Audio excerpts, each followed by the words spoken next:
Bonjour, je suis Bernard Leveneur, le directeur du musée Londiax. Dans le cadre de la manifestation Résonance, le musée du Louvre à l'île de la Réunion, je vais vous présenter l'exposition qui se déroulera dans les locaux du musée et que vous allez pouvoir découvrir prochainement.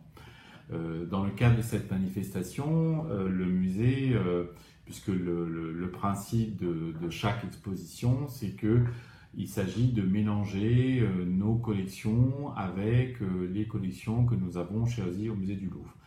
Le musée Landias, c'est un musée beaux-arts dont une grande partie des collections concerne plutôt le 19e siècle. Nous n'avons pas beaucoup de collections de dessins, mais en même temps, nous avons des dessins, une petite collection de dessins intéressante. L'idée a été donc de partir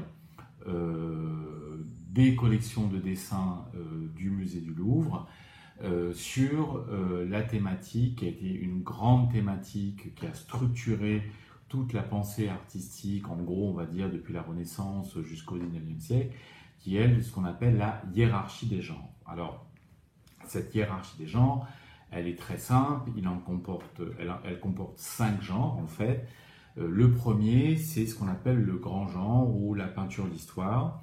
Ce genre a été un genre majeur pendant très longtemps. Tous les grands peintres voulaient accéder à ce rang de peintre d'histoire parce que c'était recevoir les commandes officielles, royales, officielles, etc. La peinture d'histoire, c'est 3 types d'histoire. L'histoire religieuse, bien entendu, ce qui a été important, l'histoire mythologique, l'histoire gréco-romaine, les mythes antiques, etc. Et aussi, bien sûr, l'histoire contemporaine, les faits d'armes, les grands événements historiques, les grands événements politiques qui se sont déroulés au 19e siècle. Pour vous citer un exemple, par exemple, c'est le sacre de Napoléon par David, qui est au musée du Louvre, qui est une grande toile du 19e siècle. C'est une peinture d'histoire. Ça, c'est le premier genre, le grand genre. Le second genre, un rang en dessous, c'est le portrait. Le portrait, c'est un art dans lequel les peintres vont exceller, parce que c'est aussi un moyen pour eux d'avoir des revenus. Avant l'invention de la photographie, se faire laisser la mémoire de son visage, de sa personnalité, de sa réussite sociale à sa descendance et la montrer, c'était de se faire portraiturer, de poser devant un peintre et d'avoir son portrait peint. Donc les peintres avaient cette attention au rendu des matières, à la personnalité, à l'expression du visage, etc., etc. Donc ça, c'est le second genre. Le troisième genre, c'est ce qu'on appelle la scène de genre. Alors là, c'est une expression qui désigne en fait toutes les petites scènes anecdotiques, les scènes qui ne sont pas vraiment des scènes très historiques ou qui évoquent la mythologie, qui sont pas là, qui n'ont pas une vocation morale en fait, qui ne sont pas là pour éduquer, qui sont là tout simplement pour agrémenter et pour être pour décrire une petite situation anecdotique. Donc ça, c'est les scènes de genre. Et ensuite, le quatrième genre, c'est le paysage. Alors, le paysage, c'est comme le nom l'indique, c'est montrer à la fois les paysages européens et au 19e siècle, on le verra après, c'est aussi beaucoup les paysages exotiques, enfin les paysages ailleurs.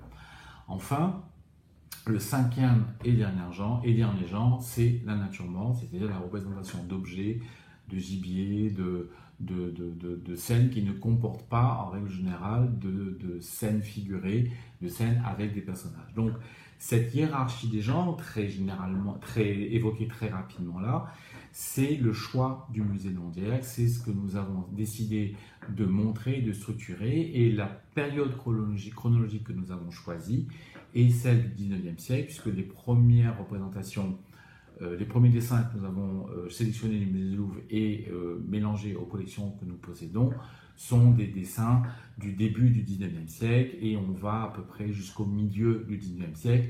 Donc cette première moitié du 19e siècle qui a été importante dans la création artistique. Le premier genre, la peinture d'histoire, on va dire qu'on pourrait intituler ça de l'idéal antique à l'anecdote historique. Au début du 19e siècle, l'histoire grecque ou romaine et la mythologie antique constituent les sujets principaux de la peinture d'histoire ou grand genre. Ces sujets sont considérés comme nobles, destinés à l'édification du public. Ils sont préparés méthodiquement par des dessins académiques, des études de nus, des études de drapés, etc., etc. L'artiste doit pouvoir représenter sur une même toile des personnages, un paysage, des monuments et même des animaux. Durant les années 1810, un sentimentalisme marqué par la mélancolie, la folie, le crime, les atmosphères macabres et angoissantes touche la peinture d'histoire. Il annonce les sujets de la période romantique, l'Antiquité cesse d'être la seule référence pour les compositions historiques et on voit apparaître des scènes évoquant le Moyen-Âge, la Renaissance, l'histoire de France au XVIe siècle ou au XVIIe siècle. Tout ça va également inspirer les artistes. On va évoluer progressivement vers une tendance anecdotique, illustrative, narrative, sentimentale. Tout ça va contaminer largement le genre historique durant la première moitié du XIXe siècle et ce genre historique va perdre de plus en plus son importance. Le second genre est le portrait. Et en l'occurrence, le portrait dessiné, c'est-à-dire un portrait de petit format réalisé sur une feuille de papier, va connaître un très très grand succès, parce que vous avez le portrait peint et également le portrait dessiné. La classification officielle positionne le portrait au second rang dans la hiérarchie des genres. Durant la première moitié du XIXe siècle, les portraits vont se multiplier au salon. On va avoir beaucoup de portraits au salon, qui est la grande manifestation officielle annuelle qui permet de suivre l'actualité artistique en France. Un portrait n'est pas nécessairement ressemblant. Il s'agit soit d'une représentation idéalisée qui ennoblit le modèle, ou d'une représentation qui cherche à reproduire le plus fidèlement le modèle. Avant l'invention de la photographie, le portrait dessiné rencontre un succès important auprès du public. Apprécié des amateurs et des commanditaires privés, les œuvres des artistes sont exposées au salon aux côtés des peintures du même genre. Parmi les portraits dessinés les plus célèbres qui sont exposés au musée, nous avons le portrait de Louis-François Bertin, qui était un patron de presse, vraiment l'image typique du bourgeois, qui a été dessiné puis peint par Dominique Ingres, qui est un des peintres majeurs, un des portraitristes majeurs et un des peintres majeurs en France durant la première moitié du XIXe siècle. On l'a qualifié, ce portrait, de Bouddha de la bourgeoisie, et vous allez pouvoir découvrir à l'intérieur de l'exposition au musée Landiel ce petit portrait qui est un petit format où on voit un homme un peu échevelé avec une tenue un peu débraillée, et c'est le dessin préparatoire d'une célèbre peinture qui maintenant se trouve au musée du Louvre. La scène de genre désigne jusqu'au XVIIIe siècle tout ce qui n'est pas histoire religieuse, mythologique ou antique. Les scènes de genre traitent de sujets tels que la vie familiale, les scènes de rue, les déjeuners, les fêtes, les scènes de taverne. Ce sont vraiment des scènes du quotidien au caractère pittoresque. À partir des années 1810, avec le style dit troubadour, les frontières vont être brouillées entre peinture d'histoire et scènes de genre. Les scènes sont historiques et traitent des moments privés, des grandes figures ou de la vie quotidienne des gens ordinaires. La grande histoire est traitée comme une scène familiale.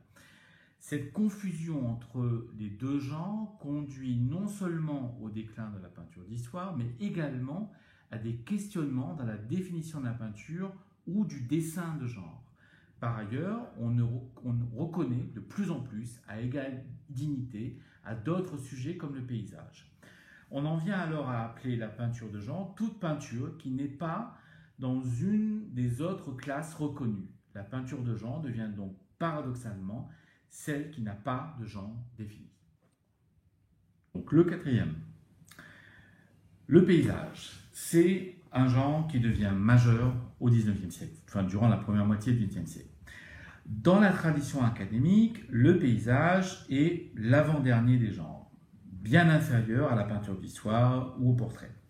Durant la première moitié du XIXe siècle, il est sans doute le genre qui évolue le plus radicalement.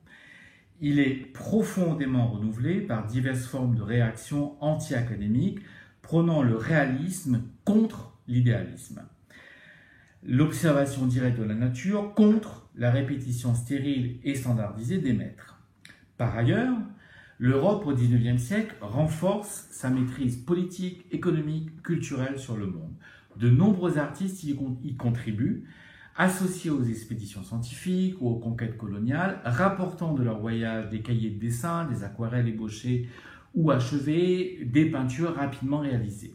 Ces œuvres servent souvent à la conception de tableaux dans lesquels la combinaison de plusieurs éléments donne naissance à des compositions plus abouties, à une vision recomposée d'un ailleurs exotique. Dans l'exposition, nous avons mélangé, et c'est là où est notre fort, puisque nous avons pas mal d'aquarelles et de dessins de paysages, les œuvres du musée avec celles du musée. Et parmi les œuvres du musée que nous avons mis en avant, se trouve celle de Adolphe Potémon, qui a été de passage à La Réunion entre 1847 et 1857, et vous allez pouvoir découvrir dans cette exposition des paysages inédits sur Madagascar que nous n'avons jamais exposés. Et ces paysages de Madagascar montrent justement la vision d'un Européen sur la grande île, et c'est un des tout premiers artistes européens ayant laissé une production dessinée et peinte sur Madagascar, qui à l'époque était convoitée par les Anglais et par les Français. Le cinquième et dernier genre, c'est la nature morte, où finalement on passe des vanités à l'esthétique pure. Le début du XIXe siècle privilégie bien sûr, comme on l'a dit, la peinture d'histoire à résonance héroïque, et il y a très peu de place pour la nature morte. Cependant, le soin extrême apporté par les artistes néoclassiques aux accessoires dans leurs tableaux montre que l'attention portée aux objets est loin d'être éteinte. On trouve dans ces grands tableaux néoclassiques des petits détails qui sont de véritables natures mortes, mais elles se confondent à des préoccupations d'ordre plastique.